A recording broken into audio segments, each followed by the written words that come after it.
This is Rosario Arriola Pro. I'm with the National Indian Rec here in California. And today we are hosting a presentation by Amy Coapman, who is the Clinical Applications Coordinator at Karuk Tribe. And she will be presenting on using performance reports to assess progress towards meaningful use. But before we get started with that, I did want to have hand it off to Steve Viramontes from Indian Health Service here at California Area Office to tell us a little bit more about Amy. I know she's been doing a lot of great work here in California and definitely in partnering with Indian Health Service in this endeavor. So with that, Steve, I'm handing it off to you. Well, thank you. Yeah, I guess you can hear me. I have the pleasure of introducing Amy Coapman. She's a nurse practitioner who's worked with Karuk Tribal Health for the past 17 years, and she's provided patient care for the last 14 years. And I've had lots of contact with Amy over the years by phone, and one of the most enthusiastic CACs I know. She's been a clinical applications coordinator since 2009. And the other thing that's really interesting about Amy is that she raises and trains border collies. I just love that. Real animal person. A real techie person and a real animal person all in one person. Anyway, I will turn it over to Amy. Thank you, Steve. Thank you, Rosario. Thank you for asking me to talk today. And if there are any questions at any time, please stop me. I'm going to talk today about using the performance reports we have in our PMS to see how our providers are doing with meaningful use. But I don't want anybody to think I'm an expert. A lot of what I have learned is by trial and error and with the support of lots of people, including Steve, Marilyn, Rosario, and all the other good help we've gotten. So if there's something I have to say that isn't germane to your program, just remember, we're all the same, but we're all a little bit different. And I'm just going to try to present what I've been doing, and hopefully you'll find it helpful in your practices as well. And hopefully we'll have plenty of time at the end for questions. I'm not sure how long this is going to take because I didn't really have time to time it, so we'll just see how it goes. All right. So I have called this presentation Troubleshooting the Meaningful Use Stage 1 Reports. When we first got going with meaningful use, I happen to like reporting, and I think one of the beauties of RPMS is how much data you can mine from it. So I dove right into the reports very early on. And over time, our clean date, you have to set a clean date to start looking at meaningful use, was back in June of 2011. But even before that, I was looking at how our providers were measuring up. And I found some very surprising things, and that's what I'm going to talk about today, because I had preconceived notions about what we were demonstrating in our clinics, and I started looking at these reports and found out I wasn't quite right. So just to kind of review, meaningful use, I know we've been talking about this now for months and months. And I'm only going to focus on eligible professionals. Our organization has 3 medical clinics. We're not a very big organization. We have 7 eligible providers right now throughout the 3 clinics, and an active patient population of between 3,000 and 4,000. Anyway, so eligible professionals need to report on the 15 core objectives and 5 menu set objectives out of 10. And I'll just review these briefly. And also, we'll need to report on clinical quality measures. I'm not really going to talk about clinical quality measures today. I think that's a subject for a whole nother presentation. But I will be talking about the core objectives and menu set objectives that I found very troublesome. This is just a slide that kind of reviews that some of the measures require attestation, yes or no. Some require numerators and denominators and are expressed as percentages. And a reminder that the reporting periods are 90 consecutive days initially. And for Medicaid, we actually are attesting for Medicaid incentives. So we are understanding that we only have to adopt, implement, and upgrade during our first year, but attestation is coming quickly, so that's why I want to be ready for that. These are the core measures, the 15 core measures, and I'm not going to go through them because I know we're all tired of hearing them. The ones that I'm interested in, I picked out 4 that we really are honing in on, and I bolded them somewhere. So these first 8 or 9, we're actually doing okay with. What I found a real problem early on were the clinical summaries. Notice that the target is that a clinical summary is provided to patients for more than half of all the office visits. So a target of 50% of patients will get a clinical summary. And you all probably know that the way they're measuring the clinical summary is the patient wellness handout. And I will go through this in a little more detail later, but we implemented the patient wellness handout a long time ago, and I thought, I was very confident that this would be an easy measure to meet, and it turned out it was not the case, as you'll see. So clinical summaries. On this page, patient reminders, more than 20% of patients 65 years or older or 5 years or younger were sent an appropriate reminder. And I was very shocked to see we did terrible. We're doing terrible on this measure. So it's one I pulled out to troubleshoot. And patient-specific education resources. I was horrified to find out how terribly we were doing, because I know for a fact all of our providers spend a lot of time doing patient education, and they put it in their notes, and they go to the education tab, and this one really was very interesting to troubleshoot.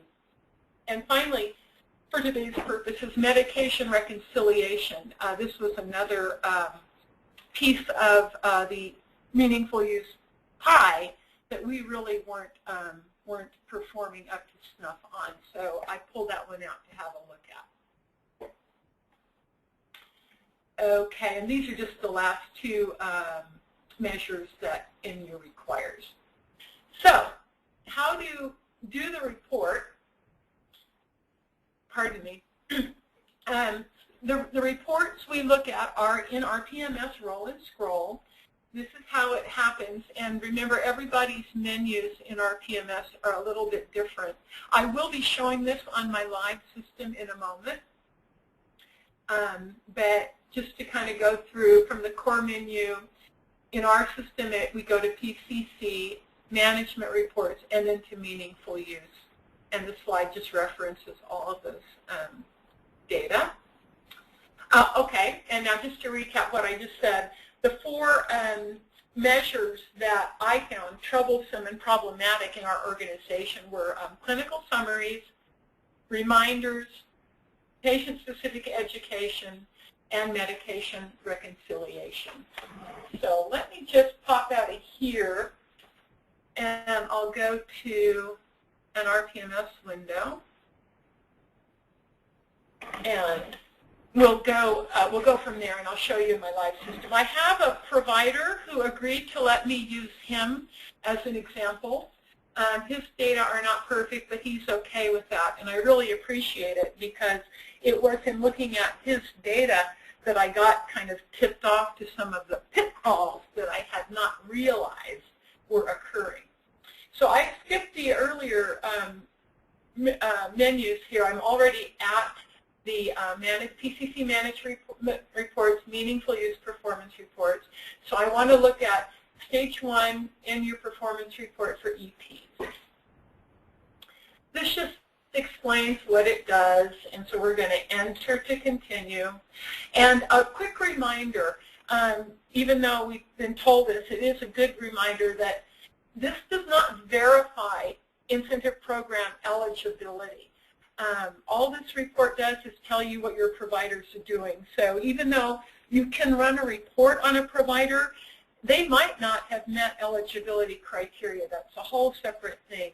So if you have any questions about whether or not your providers have met their criteria, you definitely need to follow that up. So I know that we've met our criteria, so we're continuing the report. At this point, early on, I ran full reports because I wanted to see the logic that was being used. I wanted to really examine in depth what was going on with each measure. But for today, I'm only going to show the summary. The summary report is really all I need now to see how well our providers are doing. This, you can run it for a full year or a 90-day period. What I found most helpful is to, at this point, run a user-defined 90-day report period, and I use basically the last 90 days. We've been using EHR now for coming on 3 years. It's and we've been fully deployed for quite a long time. So all of our data entry is pretty up to date.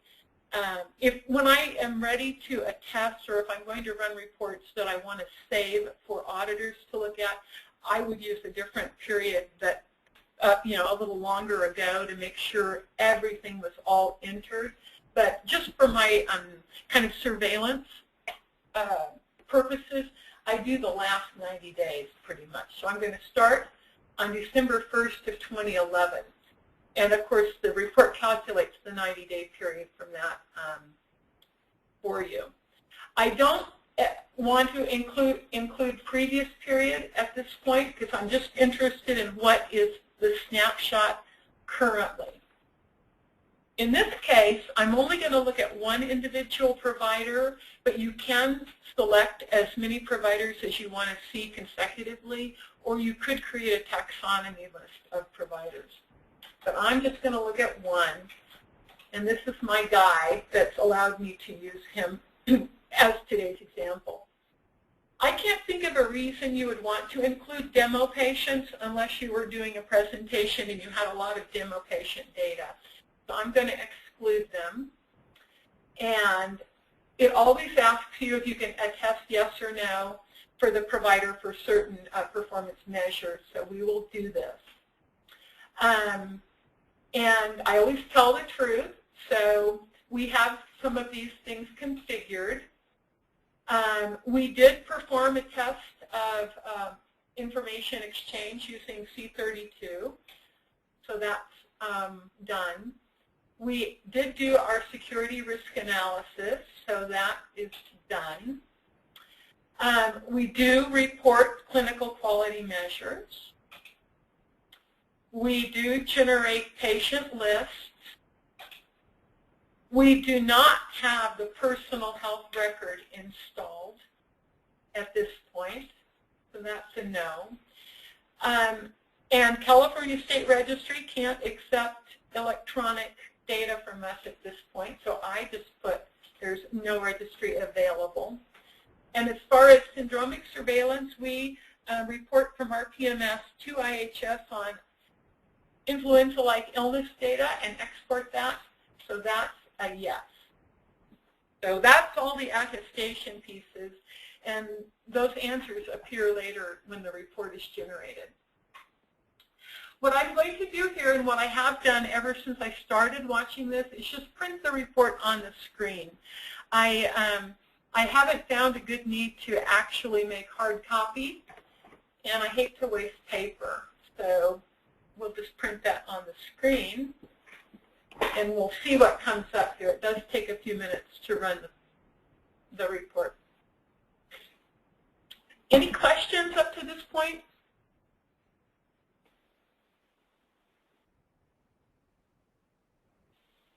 If you're shy, you can also, if you're shy, you can also enter a question in the chat box. Good. Okay, and so this just describes what the report does and tells you what the provider needs to do to meet the meaningful use requirements. So all 15 core measures must be met unless they're excluded. and 5 of 10 menu set measures. Of those 4 items I pulled out to look at, one of them is a core measure, that's the clinical summaries. The other 3 are menu set measures. It's one of the reasons I'm kind of worried about it, because we have to pick 5 of 10, and I have 3 that are troublesome already. So I'm putting a lot of focus on that. This explains the report period. Notice I started on December the 1st, 2011, and it goes up through 2 days ago. But again, you can choose whatever period is meaningful for you. I just want to see the latest and greatest when I'm doing surveillance. And I did not choose to display the current period. It could be interesting to see at some point how things were looking a year ago. And this just explains if measures are excluded and for whatever reason. And it also tells you it's going to display the thresholds, the minimum thresholds. So here we are looking at the data. The measure that I'm concerned about for this, well, actually for all my providers, but in particular is number 10, clinical summaries. Notice it's not excluded. This is the denominator. So in this reporting period, there were 300 patients for whom a clinical summary could have been generated, but only 30 were generated, which is 10%. Remember, our target is over 50%. So you can imagine, I looked at this and went, wait a minute, what's going on? When I explained to all the providers that the patient wellness handout should be generated at every visit, there was discussion about this. We had quite a bit, actually, because there were concerns about patient, private protected health information being floated around the waiting room and one thing and the next. But after a lot of discussion, all the providers agreed that they would have their receptionists print the patient wellness handout at every visit, and they would arrange a place for people to shred them if they didn't want to keep them, and they would explain to the patient that there's private information on here to take care of this document. So we implemented this about 6 months ago. So I was really, really shocked to see these terrible numbers. In fact, when I first ran the report about 3 months ago, this number was like 1%. So I called up and said, what's going on down there? And they're like, what do you mean what's going on? We're giving them to every patient that wants one. So I said, well, are there a lot of patients who don't want them? No, almost everybody takes one. So then I had to dig a little bit deeper. I looked at the logic behind that. What is it looking for? I made sure that my patient wellness handout was configured properly. I made sure I compared the data against our other clinics where their numbers were good. They were 50, 60, 80%. And I couldn't find out what was wrong. Everything looked like it should be normal. Well, I finally called the receptionist and said, so you're printing out these patient wellness handouts, right? What printer are you sending them to? Are you printing them from RPMS or from EHR? I was grabbing at straws trying to figure out why it wasn't registering. It turns out she was printing them all from the schedule at the beginning of the day before the patients were checked in, and they weren't getting credited because the patient hadn't yet been checked in. And this was, for me, a great example of how looking at these data and saying this can't be right and just doing a kind of CSI on what's going on can really make a difference. It's only been about 2 weeks since I found this out, and so in this last 2 weeks, obviously 30 patient wellness handouts have been properly generated when the patient has come and checked in, because I just asked her to change her practice, and please do it when the patient gets there. And so that has already shown an increase from virtually nothing to 10%. So the next time I run this report in a month or so, this number will probably be much better. But if I hadn't kind of looked at this and thought, that's way too low, something's got to be wrong, I might not have found that in time. So that's that. Moving on to, let's see, that's the end of our core measures that aren't problems. Patient reminders was the next one that flagged me, because as you can see, we have a 4.2% average here when we're looking for a target of over 20. The thing that leapt out at me when I started my CSI for this was this incredibly large denominator. I thought, how can a small clinic, like where this provider practices, have a denominator of 2,922? Well, I figured out that it's all of the patients in all the clinics for the reporting period. So how this measure works, it looks at all the patients, and so this number, this denominator and this numerator is the same for every single provider in the organization. In other words, it's not something an individual provider can really help themselves with. It's something that we as an organization have to figure out. Remember that this measure looks at patients over age 65 or under age 5 who were mailed out a reminder for care. So obviously, I'll talk a little bit more about what I'm going to do about it. But the take-home message here is that even though individual providers are getting measured on this standard, there's really not a lot they themselves can do as an individual to help themselves. This is a measure that the organization needs to take responsibility for and figure out a way to meet this, this measure. The next one that providers absolutely can help themselves with is patient-specific education. Now, in this case, our provider's doing very well. The target is over 10% of patients receive patient-specific education, and he's doing well. But it was not always the case. He, in fact, used to have a rating of 2%.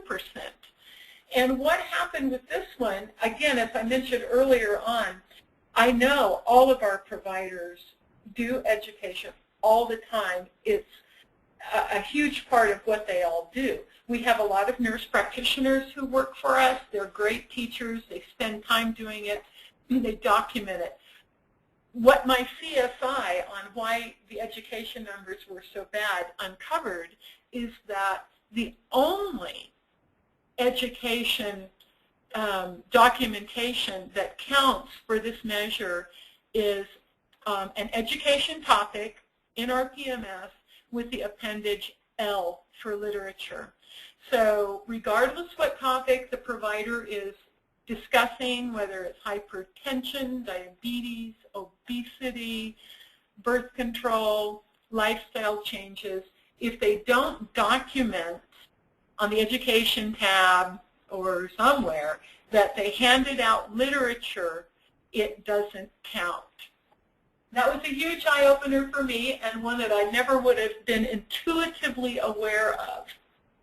Once I figured this out, I let all the providers know that when they did education, to please give some paperwork to the patient. It's nice to have them take home something to read and document it that they gave out literature, and these numbers would improve. And as you can see, in Mr. Alvarado's case, he went from 2% to 75% just because he began doing that.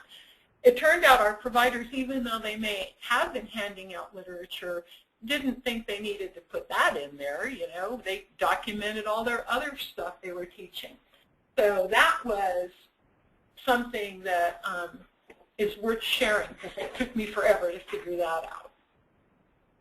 The final problem area, and you can see it's still a problem here, is medication reconciliation. This one is a little bit different in that it does require each individual provider to develop their own method for documenting medication reconciliation. It's a huge, huge thing. It's a problem-prone, high-volume act that we really, really need to focus on and document that we do it. I created a, actually there is already a button in the pharmacy education button. We'll document medication reconciliation. In our EHR, we have it just as a button right there that the providers can use.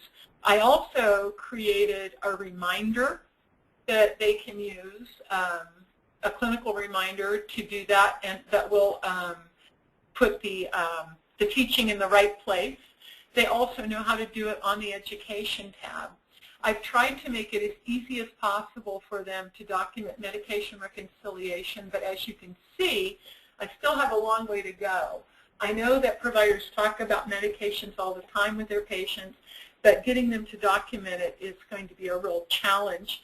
And I have a feeling going forward that this is going to be a required menu set measure. Currently, of course, we could skip it. We could pick some of the others. We only need to pick 5.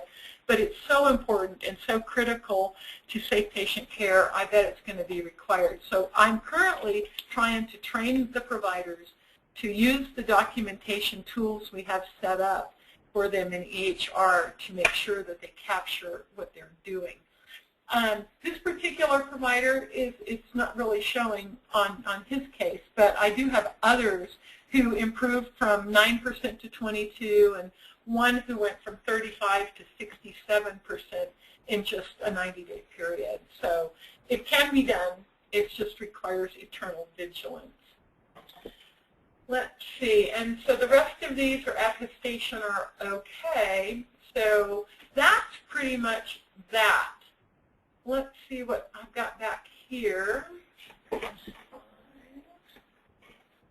And took us back to where we started. Okay. So basically those are the things that I learned and I'm working on. Here's what's next.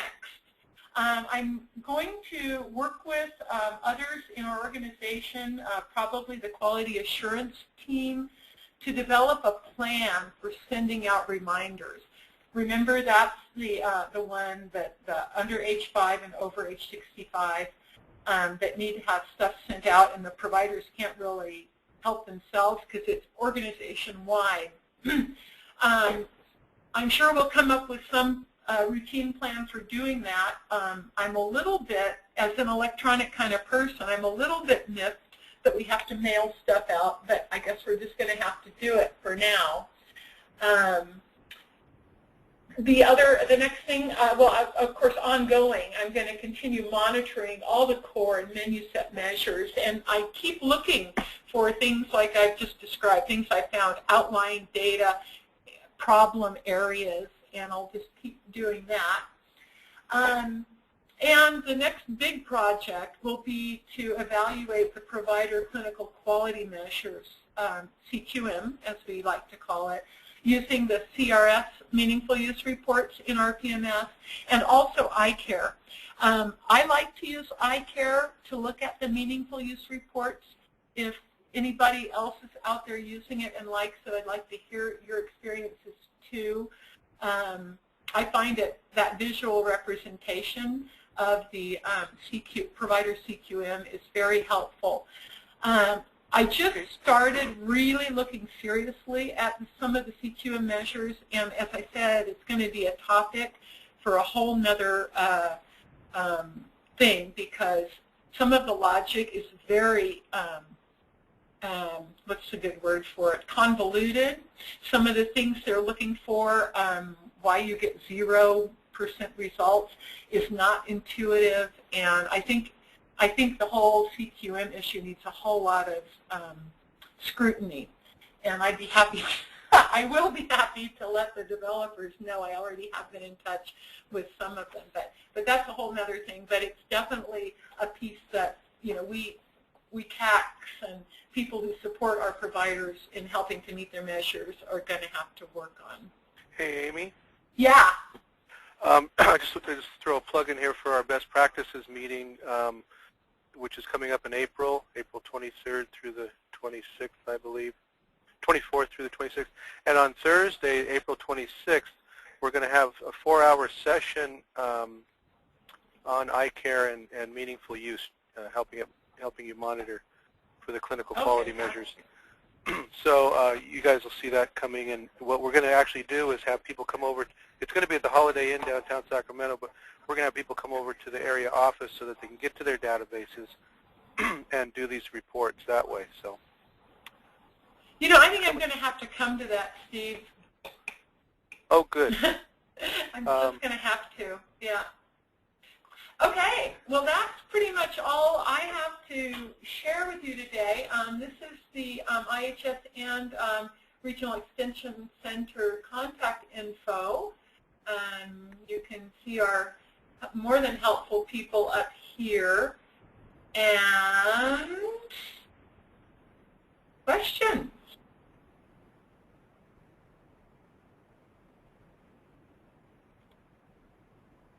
I'm going to go ahead and unmute everyone just in case you were inadvertently muted at the beginning.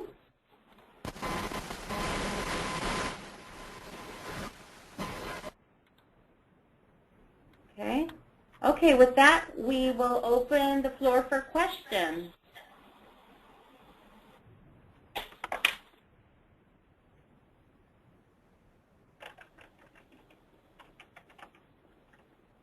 Amy, you did a great job. There's no questions. I know. I'm just so perfectly clear and eloquent. There's nothing more to say. No. Not at all. Absolutely. Well, I love the troubleshooting, you know, that you reviewed. That's really, I think that's really helpful to sites. Mm-hmm. Well, it's been my experience because I do run a lot of reports, and I use Coapman quite a bit. If I get an unexpected result, then I just have to go after it because it's either a data entry issue or maybe I'm not asking the question right. And in terms of the meaningful use things, I found that I really have to look at the logic and spend time kind of delving into it so I completely understand what it is they're looking for. Because I do feel it's our job to help the providers show what they do, you know, because they're doing it, but they need to be able to show it. And so anything I can do that facilitates that, I just feel it's my job. There is a question from Maren. Okay. Can you hear me? Yes. Oh, great. I was trying to find out if the slides are available. Yes, they will be available, and in fact, we've recorded the presentation. So if you want the media player file, I can certainly email that to you directly. Oh, we are going to post it on our website. Yes, that would be wonderful. Thank you so much. No problem. Oh, I had one other follow-up question, too. With the eye care, did you develop an eye care panel for each provider, or just as a program as a whole to start identifying the problem areas? That's a really good question. I have not developed panels for providers at this point. We do use the designated provider system, but it's imperfectly applied. So I haven't yet figured out how useful it would be to just use the panels. So I've been relying on the meaningful use reports that are in eye care now in the latest version. Again, when I really start getting into that, I'm sure I'm going to have to generate patient lists to see who's actually on it, just to make sure that the provider isn't getting debited for something that isn't even their patient. But at this point, I'm kind of using it as a screening tool. Once I really get into evaluating where the problem areas are, then I probably will use eye care for panels. Great, thank you. There's also a question by Tim Bristol. And we will have the national team out, the iCare team out, so in April for our best practices. So save up your questions. That's so cool. Yeah.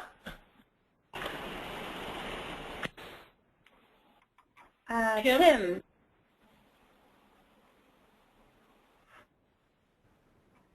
Maybe he changed his mind about it. Steve, is there any additional support from the team, because the best practices unfortunately conflicts with the urban meeting in Washington the same week?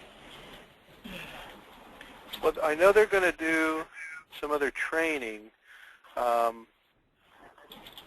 I can't really speak for them.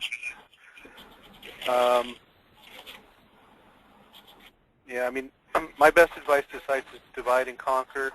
You know, some of your team can go to one meeting, and some of your teams can go to the other. That's really the best solution, because there's always meetings going on. But we'll see what we can do. I know that they had a meeting, an iCare meeting planned in, I think it was January or December, and then it got canceled due to things beyond their control. And we're not going to have another training until August. So this best practices was a way for me to sneak in an iCare training, and I tried to target it toward meaningful use, since that's the big thing right now. I didn't notice. Is there any talk of doing something at Partnership also? You mean next week?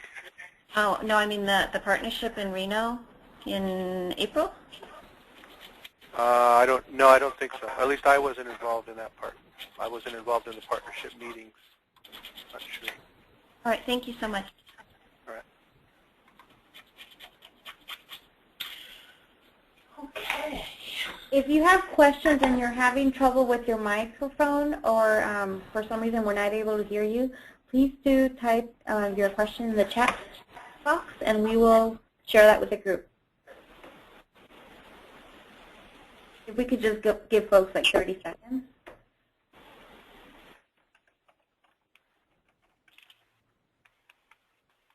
Any other questions by those out there?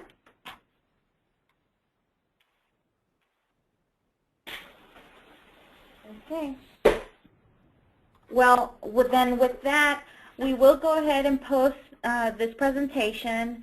Thank you again so much, Amy, for sharing your time and taking the time to share some of your insight along this journey towards meaningful use.